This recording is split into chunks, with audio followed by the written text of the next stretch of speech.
आज सिर्फ 22 साल की एज में जैकब बेथल इंग्लैंड क्रिकेट के एक ऐसे नाम बन चुके हैं जिसे इग्नोर करना मुश्किल है। तीनों इंटरनेशनल फॉर्मेट में सेंचुरी लगा चुके हुए इंग्लैंड के चौथे प्लेयर बन चुके हैं और 2025 में आयरलैंड के खिलाफ कैप्टनसी करके उन्होंने इंग्लैंड के सबसे यंग कैप्टन बनने का रिकॉर्ड भी अपने नाम कर लिया है। इतनी छोटी एज में ही उन्हें इंग्लैंड के कैप्टन के तौर पर देखा जा रहा है। And it's a magnificent innings from the young Jacob Bethel, the third fastest for England. He has that combination of cool, calm, but confident. I mean, I did the interview with him and I asked him, does he follow social media and if he's had a good day? And he just turned to me and went, I won't have a look at it because I know I'm pretty good. I don't need other people telling me. And that might strike of a bit of sort of confidence or arrogance. He has that sort of inner confidence that you can just see. लेकिन Jacob Bethell की story उनके सिर्फ talent की नहीं है, असली कहानी तो यहाँ से शुरू होती है। क्योंकि एक वक्त ऐसा भी था जब बिल्कुल भी क्लियर नहीं था कि वो इंग्लैंड के लिए खेलेंगे या फिर वेस्ट इंडीज के लिए।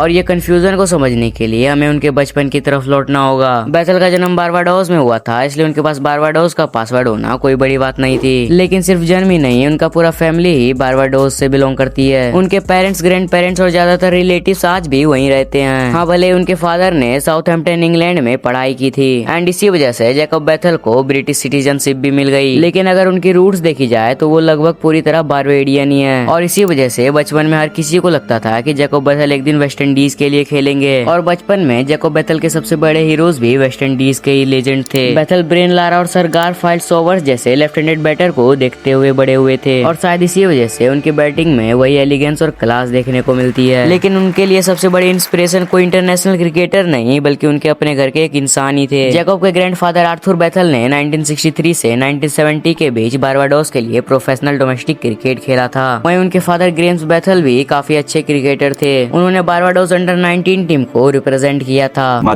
dad played national cricket for Barbados. My granddad did as well, and he played for a bit for the West Indies A side. So और बाद में लगभग 10 साल तक इंग्लैंड में टॉप लेवल क्लब क्रिकेट भी खेली। यानी प्रोफेशनल क्रिकेट और वेस्ट इंडीज क्रिकेट से बेथल फैमिली का रिश्ता बिल्कुल साफ था। इसी वजह से हर किसी को लगता था कि जैकब बेथल एक दिन वेस्ट इंडीज की जर्सी पहनकर इंटरनेशनल क्रिकेट खेलेंगे। अक्सर हम ऐसे प्लेयर्स देखते हैं जो अपॉर्चुनिटीज की वजह से अपना देश बदल देते हैं, लाइक केविन पीटरसन और डेवन कॉनवे। या फिर कुछ ऐसे प्लेयर्स होते हैं जिनकी फैमिली किसी दूसरे देश में शिफ्ट हो जाती है, जैसे मानस लाबुशेन या बेन स्टोक्स। लेकिन जैकब बेथल की कहानी इन दोनों से बिल्कुल ही अलग है। उनकी फैमिली बारबाडोस में ही रहती थी और वेस्ट इंडीज क्रिकेट में उनका फ्यूचर काफी ज्यादा ब्राइट दिख रहा था। सिर्फ 13 साल की एज में वो वेस्ट इंडीज अंडर 15 टूर्नामेंट के प्लेयर ऑफ द मैच बन चुके थे। उस वक्त सब कुछ इसी तरफ इशारा कर रहा था कि जैकब बेथल का इंटरनेशनल फ्यूचर वेस्ट इंडीज के साथ ही होगा। लेकिन उसी दौरान उन्हें एक ऐसा मौका मिला जिसने उनकी पूरी जिंदगी और क्रिकेट करियर का डायरेक्शन ही बदल दिया। अपनी टैलेंट और कुछ बड़े नामों की सपोर्ट की वजह से, जिनमें सर गारफील्ड सोबर्स और जो रूट जैसे लेजेंड्स भी शामिल थे, जैकब को इंग्लैंड के रग्बी स्कूल में स्पोर्ट्स स्कॉलरशिप मिल गई। ये इंग्लैंड के सबसे फेमस और प्रेस्टिजियस प्राइवेट स्कूल में से एक माना जाता था। Growing up in Barbados, but he really, was able to concentrate on cricket as he got a little older. And as I said, he had an opportunity to go to England on a scholarship, and everything changed after that. सच कहें तो ये एक ऐसा मौका था जिसे मना करना लगभग नामुमकिन था। एक तरफ इंग्लैंड का क्रिकेट सिस्टम था जहां स्कूल लेवल से लेकर प्रोफेशनल क्रिकेट तक पूरा पाथवे काफी ऑर्गेनाइज और फाइनेंशियल स्टेबल था। दूसरी तरफ वेस्ट इंडीज क्रिकेट था जो उस टाइम पर अपने टैलेंटेड यंग प्लेयर्स को वैसी अपॉर्चुनिटीज और स्ट्रक्चर देने के लिए स्ट्रगल कर रहा था। रग्बी स्कूल पहुंचते ही उन्हें वही एनवायरनमेंट मिला जहाँ टैलेंटेड प्लेयर को सिर्फ आइडेंटिफाई नहीं किया जाता था बल्कि सिस्टमेटिकली इंटरनेशनल लेवल तक तैयार भी किया जाता था। वहाँ उनकी कोचिंग की जिम्मेदारी संभाली थी माइकल पॉवेल ने, जो पहले वॉरिक्शा के काउंटी कैप्टन भी रह चुके थे और रग्बी स्कूल के मास्टर ऑफ क्रिकेट भी थे। इसी गाइडलाइंस के अंडर जैकब बेथल का गेम और भी मैच्योर होने लगा। उसकी बैटिंग में कॉन्फिडेंस बढ़ता गया, टेक्निक और भी पॉलिश होती गई। धीरे धीरे वो वॉरिक्शा के यूथ सेटअप का हिस्सा बनते गया। फिर सिर्फ 17 साल की एज में 2021 की शुरुआत में जैकब बेथल ने वोस्टरशॉक के साथ अपना पहला प्रोफेशनल कॉन्ट्रैक्ट साइन किया एंड उसी साल उन्होंने T20 ब्लास्ट में अपना प्रोफेशनल डेब्यू किया। और कुछ ही वक्त के बाद अंडर 19 वर्ल्ड कप के क्वार्टर फाइनल में साउथ अफ्रीका के खिलाफ फिर 42 बॉल में 88 रन की एक्सप्लोसिव इनिंग खेलकर उन्होंने पूरी दुनिया का ध्यान अपनी तरफ खींच लिया। This has been sensational to watch. 51 of just 20 deliveries. At this point सब कुछ क्लियर हो चुका था कि बारबाडोस में पैदा हुआ एक लड़का जिसकी पहचान कभी वेस्ट इंडीज के फ्यूचर प्लेयर के रूप में होती थी, अब वो इंग्लैंड क्रिकेट का सबसे एक्साइटिंग यंग प्रोस्पेक्ट्स में से एक बन चुका था। लेकिन हर यंग क्रिकेटर की तरह जैकब बेथल के लिए भी जूनियर क्रिकेट से प्रोफेशनल क्रिकेट तक का सफर बिल्कुल भी आसान नहीं था। वोरकेस्टर शॉ के लिए भी शुरुआती दिनों में लगातार मौके नहीं मिल रहे थे। कभी फर्स्ट टीम में जगह मिलती तो कभी सेकंड टीम में, कभी वापस भेज दिया जाता था और उनके करियर के पहले कुछ साल इसी स्ट्रगल में निकल गए। 2023 खत्म होने तक फर्स्ट क्लास क्रिकेट में जैकोब बेथल ने सिर्फ 9 मैचेस ही खेले थे और उन 9 मैचों में उनका हाईएस्ट स्कोर सिर्फ 61 रन था। सिर्फ रेड बॉल में नहीं, T20 क्रिकेट में भी उनका रिकॉर्ड उस वक्त उतना इम्प्रेसिव नहीं था। जैकोब के ओवरऑल नंबर्स भी कुछ खास नहीं थे। 2021 और 2022 के T20 ब्लास्ट सीजन में उनका नंबर काफी एवरेज रहा। हाँ, भले ही उन्होंने 2023 में अपनी बैटिंग में जरूर सुधार किया, लेकिन वो भी इतना काफी नहीं था कि उन्हें द 100 जैसे बड़े टूर्नामेंट में प्लेइंग 11 का मौका मिल जाता। सीधी सी बात ये थी कि 2023 के एंड तक जैकोब बेथल भी उन्हीं टैलेंटेड यंगस्टर में शामिल थे जिनमें पोटेंशियल तो बहुत था, लेकिन वो अभी तक अगले लेवल पर अपनी पहचान नहीं बना पाए थे। लेकिन उन्हें खुद भी नहीं पता था कि अगले सिर्फ 1 साल के अंदर उनकी जिंदगी पूरी तरह से बदलने वाली है। एक ऐसा साल जो उन्हें काउंटी क्रिकेट के फ्रिंज प्लेयर से सीधा इंग्लैंड का इंटरनेशनल क्रिकेटर बना देता है। 2024 की शुरुआत जैकोब के लिए आसान नहीं थी। वो बैक इंजरी से रिकवर हो रहे थे, जिसकी वजह से 2023 के सीजन में उन्हें काफी मैचेस मिस करना पड़ा। और अगर 2022 को देखा जाए तो उन्हें रोकी होने की वजह से तब भी उन्हें ज्यादा अपॉर्चुनिटीज नहीं मिल रही थी। इसलिए नए सीजन में उनके पास खुद को प्रूव करने का एक ही रास्ता था, फिट रहना, प्लेइंग 11 में जगह बनाना और सबसे बढ़कर बैट से परफॉर्मेंस देना। और इन बदलावों की पहली झलक काउंटी चैंपियनशिप के शुरुआती मैचेस में दी गई थी। इस बार जैकोब बेथल वोरकेस्टर शॉ के फर्स्ट क्लास टीम के रेगुलर हिस्सा बन गए थे और ये उनके करियर का अब तक का सबसे अच्छा रेड बॉल सीजन साबित हुआ। उन्होंने लगभग 31 की एवरेज से रन बनाए और 4 बार 50 का आंकड़ा भी पार किया। लेकिन असली धमाका अभी बाकी था, क्योंकि जिस फॉर्मेट में उन्होंने सबसे ज्यादा इम्पैक्ट छोड़ा वो था T20 क्रिकेट। 2024 के T20 सीजन में जैकोब बेथल ने दिखाना शुरू कर दिया कि क्यों लोग उन्हें इतना स्पेशल मानते हैं और इसकी सबसे बड़ी झलक मिली लोकल राइवल वोरकेस्टर शॉ के खिलाफ। मैच की शुरुआत ही उनके टीम के लिए किसी नाइटमेयर से कम नहीं थी। सिर्फ 7 रन के स्कोर पर टीम अपना 3 विकेट गवा चुकी थी। ऐसे प्रेशर वाले मूवमेंट में जैकोब बेथल बैटिंग करने आते हैं। सीएम आयन के साथ मिलकर उन्होंने 148 रन की मैच विनिंग पार्टनरशिप बना दी। जैकोब बेथल 71 रन बनाकर नॉट आउट रहे, लेकिन उनके बैटिंग ने सबका ध्यान अपनी तरफ खींच लिया, क्योंकि सिर्फ 20 साल की एज में वो जिस तरह से सिचुएशन को कंट्रोल कर रहे थे, उनकी शॉट सिलेक्शन, टेम्परामेंट और कॉन्फिडेंस को देखकर साफ लग रहा था कि ये प्लेयर कुछ अलग लेवल का है। और ये तो बस शुरुआत थी। कुछ ही हफ्तों के बाद नॉर्थहैम्पटन सीर के खिलाफ जैकोब बेथल ने मात्र 15 बॉलों में हाफ सेंचुरी ठोक दी एंड ये वॉरिक शॉ के किसी भी प्लेयर के लिए सबसे तेज 50 थी T20 क्रिकेट में। इतना ही नहीं, उस वक्त तक डोमेस्टिक क्रिकेट में किसी भी इंग्लिश बैटर के लिए ये दूसरी सबसे तेज 50 थी। That's going over the ropes for 6 more. It does, and he brings up his 50. Just 15 balls for Jacob Bethel.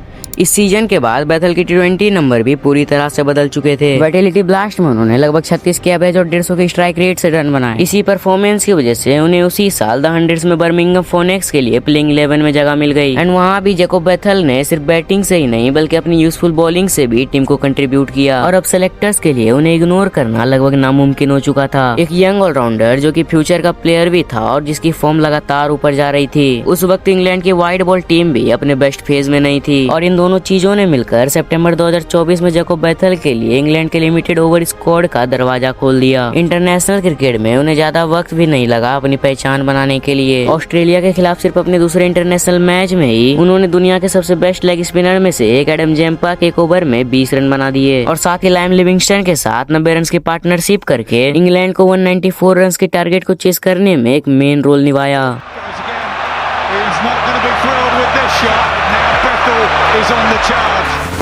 Australia के खिलाफ शानदार शुरुआत के बाद इंग्लैंड का अगला टूर कैरेबियन का था और ये टूर जैकोब बेथल के लिए सिर्फ एक इंटरनेशनल सीरीज नहीं थी बल्कि ये उनके लिए एक घर वापसी जैसा था। वही कैरेबियन जहां वो बड़े हुए थे, वही ग्राउंड जहां बचपन में क्रिकेट खेली थी और वही लोग जो एक वक्त उन्हें वेस्ट इंडीज की जर्सी में देखना चाहते थे, अब वही जैकोब बेथल इंग्लैंड की जर्सी पहनकर बैटिंग करने उतर रहे थे, जबकि उनकी फैमिली और दोस्त उन्हें स्टैंड्स में बैठ कर देख रहे थे। जैकोब ने मौके को दोनों हाथों से लपक लिया।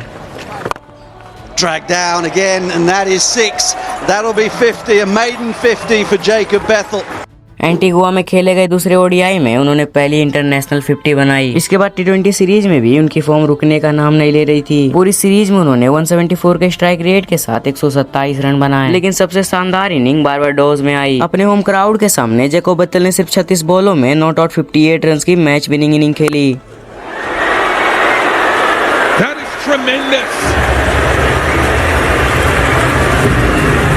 Jacob Bethel showing and flexing his own muscle in his own right. उस वक्त तक एक बात लगभग हर क्रिकेट फैन समझ चुका था, चाहे T20 ब्लास्ट हो, द 100 हो या फिर इंटरनेशनल क्रिकेट, जैकोब बेथेल की बैटिंग में कुछ अलग ही बात थी। उनकी टेक्निक क्लासिकल थी, शॉट्स एलिगेंट थे और प्रेशर में भी उनके डिसीजन मेकिंग पर कोई असर नहीं पड़ता था। लेकिन इसके बाद इंग्लैंड ने जो फैसला लिया उसने लगभग सबको हैरान कर दिया। उस वक्त जैकोब का फर्स्ट क्लास एवरेज सिर्फ 25 के आसपास था, उनके नाम में एक भी फर्स्ट क्लास सेंचुरी नहीं थी। फिर भी बेन स्टोक्स और ब्रेंडन मैकुलम के लीडरशिप ग्रुप ने उन्हें सीधा न्यूजीलैंड जैसे मजबूत अपोजिशन के खिलाफ टेस्ट क्रिकेट में नंबर 3 पर बैटिंग करने भेज दिया। ये एक बहुत बड़ा गैम्बल था, लेकिन जैकोब बेथेल ने सिर्फ इस चैलेंज को एक्सेप्ट ही नहीं किया बल्कि अपनी बैटिंग से सिलेक्टर के फैसले को बिल्कुल सही साबित कर दिया। क्राइस्टचर्च में उन्होंने टेस्ट डेब्यू पर ही सिर्फ 37 बॉल्स में 50 जड़ दी और अपने ट्रेडमार्क पुल शॉट के साथ इंग्लैंड को 8 विकेटों से जीत भी दिला दी। Astounding shot. Well, there is a lovely 50 for Jacob Bethel. 50 from just 37 balls. लेकिन ये तो बस शुरुआत थी, क्योंकि वेलिंगटन टेस्ट में वो अपनी पहली टेस्ट सेंचुरी से सिर्फ 4 रन दूर रह गए और 96 पर ही आउट हो गए। फिर हैमिल्टन में उन्होंने एक और 76 रन की बेहतरीन इनिंग खेली और इसी तरह शुरुआती 19 इंटरनेशनल इनिंग्स के अंदर ही जैकोब बेथेल के नाम 6 हाफ सेंचुरीज हो चुकी थी। और जिस प्लेयर ने साल की शुरुआत सिर्फ अपनी काउंटी टीम में जगह पक्की करने के टारगेट के साथ की थी, वही अब इंटरनेशनल लेवल पर इंग्लैंड के सबसे भरोसेमंद यंग बैटर्स में शामिल हो चुका था। Beautifully played, full face to the bat. And that is a second half century for Jacob Bethel. Entertaining stuff. It's taken just 52 balls.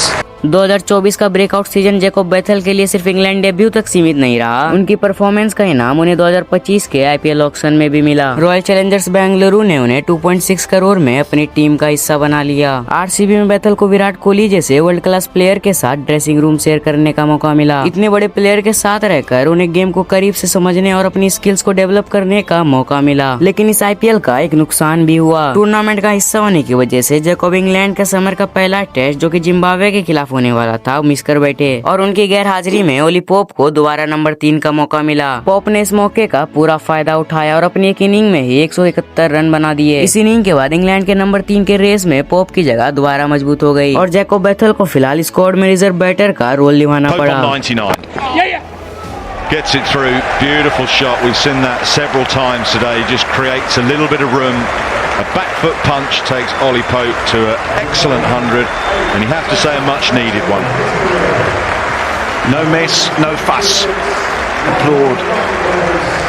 वैसे भी IPL 2025 में जैकोब बेथेल को ज्यादा मैचेस खेलने का मौका नहीं मिला था। ज्यादातर वक्त तो वो बेंच पर ही बैठे रहे। इसी वजह से जब वो इंडिया के खिलाफ टेस्ट सीरीज के लिए इंग्लैंड स्क्वाड में जुड़े, तब तक उन्होंने काफी दिनों से कॉम्पिटिटिव रेड बॉल क्रिकेट नहीं खेली थी और ये बात उनकी बैटिंग में भी साफ नजर आई। ओवल में खेले गए 5वें टेस्ट में जब उन्हें प्लेइंग 11 में जगह मिली तो वो पूरी रिदम में नजर ही नहीं आए। नंबर 6 पर बैटिंग करते हुए उन्होंने दोनों इनिंग में सिर्फ 6 और 5 रन बनाए। बाद में खुद जैकोब ने माना कि IPL के बाद उनका रेड बॉल गेम थोड़ा स्लो पड़ गया था, लेकिन जहाँ टेस्ट क्रिकेट में उन्हें स्ट्रगल करना पड़ रहा था, वहीं व्हाइट बॉल क्रिकेट में उनका फॉर्म अभी भी शानदार था। सितंबर में साउथ अफ्रीका के खिलाफ ODI सीरीज के दौरान उन्होंने सिर्फ 82 बॉल में 110 रन की बेहतरीन सेंचुरी बना दी।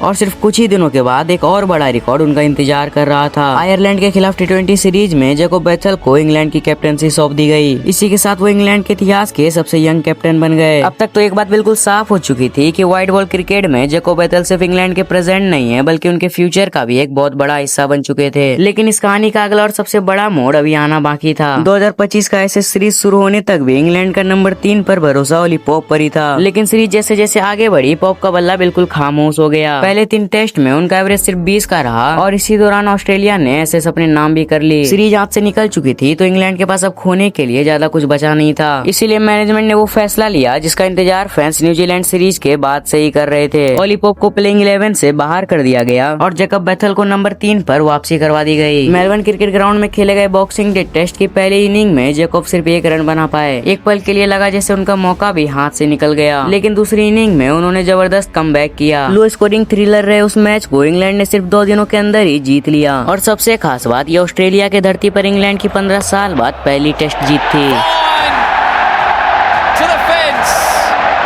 After 5,468 long days and 18 failed attempts, England win a test match in Australia. लेकिन जैकोब बेथल का असली मास्टरपीस अभी बाकी था। सिर्फ एक हफ्ते बाद सिडनी क्रिकेट ग्राउंड में उन्होंने अपने करियर का सबसे यादगार इनिंग खेली। एक तरफ जहां लगातार विकेट्स गिर रहे थे और दूसरी तरफ ऑस्ट्रेलिया मैच पर अपनी पकड़ मजबूत कर रहा था, लेकिन जैकोब बेथल एक छोर से पूरी शांति के साथ डटे रहे। प्रेशर बढ़ता गया लेकिन उनकी बैटिंग और भी मैच्योर होती गई और फिर आया वो एक ऐसा मोमेंट जिसका इंतजार वो बचपन से कर रहे थे। जैकोब बेथल ने न सिर्फ अपनी पहली टेस्ट सेंचुरी पूरी की बल्कि ये उनकी फर्स्ट क्लास करियर की भी पहली सेंचुरी थी। उन्होंने नवाद 142 रनों की करियर डिफाइनिंग इनिंग खेली। What a way to get your first ever Test match century, your first Ashes century, your first class century.